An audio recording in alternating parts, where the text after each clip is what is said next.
अब बात हरियाणा की भी करते हैं। हरियाणा में भी केसेस लगातार तेज रफ्तार से, खतरनाक रफ्तार से आगे बढ़ रहे हैं और रोजाना जो केसेस आ रहे हैं उनकी संख्या बहुत ज्यादा है। 11,000 से ज्यादा मामले, 11,500 केसेस 24 घंटे में हरियाणा में रिपोर्ट किए गए हैं। 11,504 नए केसेस और 75 लोगों की मौत कोरोना की वजह से, ये हरियाणा के आंकड़े आपको बता रहे हैं। हरियाणा ने भी कोरोना के सभी रिकॉर्ड तोड़ता हुआ ये आंकड़ा नजर आ रहा है। आपको बता दें कि पिछले 24 घंटे में 11,504 नए केस रिपोर्ट किए गए हैं। एक दिन में 75 मरीजों ने दम तोड़ दिया। गुरुग्राम में 3,555 नए केस आए, जबकि 7 लोगों की मौत हो गई। वहीं फरीदाबाद में 1,545 नए केस हैं, 6 लोगों की मौत हो गई। गुरुग्राम और फरीदाबाद ये दोनों सबसे ज्यादा प्रभावित जो जिले हैं हरियाणा के, ये दोनों दिल्ली एनसीआर का हिस्सा जो है, वहीं पर ज्यादा केसेस इस समय आ रहे हैं।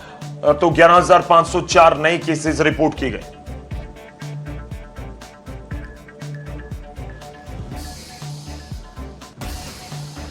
और हरियाणा के बाद अब हिमाचल का भी रुख कर लेते हैं। हिमाचल में भी केसेस लगातार बढ़ रहे हैं और पिछले 24 घंटे में लगभग 1700 केसेस नए रिपोर्ट किए गए हैं और 27 मरीजों की मौत भी हुई है। ये हिमाचल का आंकड़ा केसेस के मुकाबले अगर आप उस रेशो को देखें तो जो मौत की संख्या है वो बहुत ज्यादा है।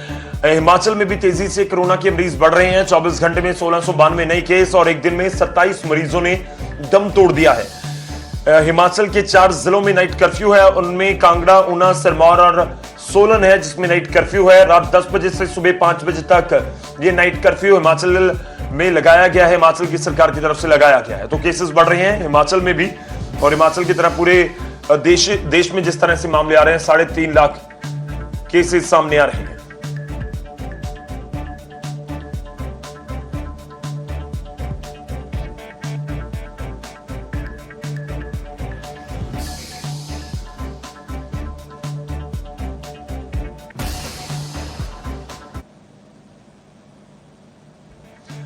चलिएगा अब आगे बढ़ते हैं और बात होगी ऑक्सीजन की।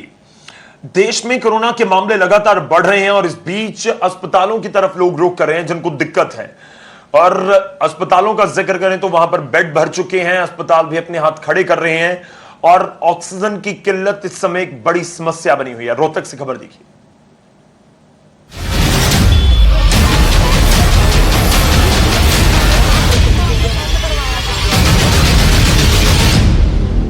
कोरोना कहर ढा रहा है। हर दिन कोरोना संक्रमित मरीजों का आंकड़ा बढ़ता जा रहा है और अब यह आंकड़ा 3.5 लाख से पार हो चुका है। सबसे ज्यादा हाहाकार ऑक्सीजन की कमी से मची है।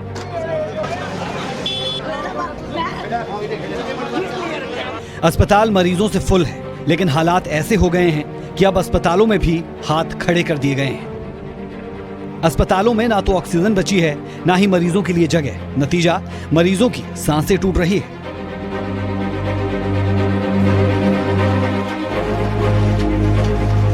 हरियाणा के अस्पतालों से जो खबर सामने आ रही है वो दिल को झकझोर देने वाली है, क्योंकि हर ओर मरीज दम तोड़ते नजर आ रहे हैं। हिसार के एक निजी अस्पताल में 5 मरीजों की मौत हो गई। बताया जा रहा है कि ऑक्सीजन की कमी की वजह से मरीजों ने दम तोड़ा। तो इन्होंने पूरी करनी थी, हम तो पैसा देख सकते हैं और कुछ नहीं कर सकते। आधा घंटा पेमेंट लेट नहीं होना। 11 बजे फोन आता है जी आप पैसे जमा करवा दो। मैंने कहा हम तो बाहर से आए, हम कहाँ से कराएंगे। मैं जाट धर्मशाला में रुकी हुई हूँ, मेरे को आज 14 दिन हो गए यहाँ पे आए हुए। सोनी बर्न हॉस्पिटल में कोरोना के कई मरीज भर्ती है। हालांकि ये अभी स्पष्ट नहीं कि इस अस्पताल को कोरोना मरीजों की भर्ती करने की परमिशन थी भी या नहीं।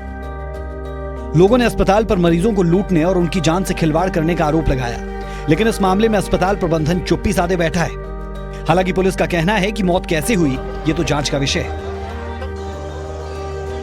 अभी तो हमारे तो छानबीन में कोई ऐसी बात नहीं आई है लापरवाही वाली, तो जो बाकी ये बताते हैं कि बे ऑक्सीजन की कमी हुई है। मामले ने तूल पकड़ी तो सीएम मनोहर लाल ने खुद मजिस्ट्रेट जांच के आदेश दिए। साथ ही ये भी दावा किया कि प्रदेश में ऑक्सीजन की कमी नहीं है। यह हिसार की भी जांच जो है मजिस्ट्रेट जांच होगी उसकी कि क्या वाकई वो किसी मिसमैनेजमेंट के कारण से हुआ है ऑक्सीजन, क्योंकि ऑक्सीजन की कमी नहीं है। उधर प्रदेश के सबसे बड़े मेडिकल कॉलेज रोहतक पीजीआई ने भी ऑक्सीजन की कमी के कारण अपने हाथ खड़े कर दिए हैं और नए मरीजों को भर्ती करने से इनकार कर दिया था। लेकिन अब अस्पताल प्रबंधन ने अपने फैसले से यू टर्न ले लिया है। उधर कोरोना के बढ़ते मामलों को देखते हुए स्वास्थ्य मंत्री अनिल विज ने आईएमए से डॉक्टर और पैरामेडिकल स्टाफ देने की अपील की है। आईएमए से मैंने हम्बल रिक्वेस्ट की है कि वो आगे आएं और अपने डॉक्टर्स दें, पैरामेडिकल्स दें, और जो व्यवस्था होगी वो हम कर लेंगे। हरियाणा में कोरोना मरीजों की मौत का आंकड़ा बढ़ रहा है और ऑक्सीजन की कमी से भी हड़कंप है। रविवार को भी हरियाणा में 8 मरीजों ने दम तोड़ दिया। गुरुग्राम और रेवाड़ी में 4-4 मरीजों ने ऑक्सीजन की कमी से दम तोड़ दिया था। रेवाड़ी में परिजनों का गुस्सा निजी अस्पतालों पर फूटा तो गुरुग्राम में फजीहत होने के बाद मजिस्ट्रेट जांच के आदेश दिए गए। Bureau report, news 18। तो देश ऑक्सीजन की कमी से जूझ रहा है, लेकिन इस बीच कोशिशें तेज की जा रही हैं ताकि ऑक्सीजन मरीजों तक पहुंचाई जा सके, और इसके लिए देश में ऑक्सीजन का उत्पादन भी बढ़ाया जा रहा है। और इस बीच ऑक्सीजन एक्सप्रेस के जरिए भी जो ट्रांसपोर्ट की जा रही है ऑक्सीजन, और अलग अलग देश के हिस्सों में पहुंचाई जा रही है। और तो और कई देशों ने, अमेरिका सहित कई देशों ने भी मदद के हाथ अब आगे बढ़ाए हैं।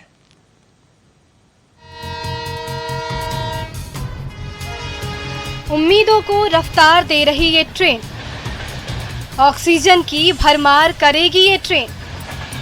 अब नहीं, ऑक्सीजन के अभाव में नहीं उखड़ेंगी सांसें, क्योंकि ऑक्सीजन संकट को पूरी तरह से दूर करने के लिए केंद्र सरकार युद्ध स्तर पर जुट गई है। राज्यों को ऑक्सीजन एक्सप्रेस के जरिए तेजी से ऑक्सीजन पहुंचाया जा रहा है और देश भर में इसका उत्पादन भी तेज कर दिया गया है। झारखंड के बोकारो में सेल के प्लांट में दिन रात ऑक्सीजन बन रहा है। बोकारो स्टील लिमिटेड के प्लांट में भी तेजी से ऑक्सीजन का उत्पादन हो रहा है। ऑक्सीजन उत्पादन के लिए इंदौर के प्रथमपुर में सिर्फ 11 दिनों में ही प्लांट तैयार कर लिया गया है। छत्तीसगढ़ में भी अभी 29 प्लांट के जरिए पूरी क्षमता से उत्पादन हो रहा है। भिलाई के 2 ऑक्सीजन प्लांट से 9 राज्यों को सप्लाई भी की जा रही है। भारत में जहां जहां उत्पादन हो रहा है, वहां से कमी का सामना कर रहे राज्यों में ऑक्सीजन की सप्लाई की जा रही है। देश में बढ़ते ऑक्सीजन संकट पर अब दुनिया से भी मदद के हाथ बढ़े हैं। ब्रिटेन के पीएम बोरिस जॉनसन ने भारत को पूरा साथ देने का वादा किया है। ब्रिटेन भारत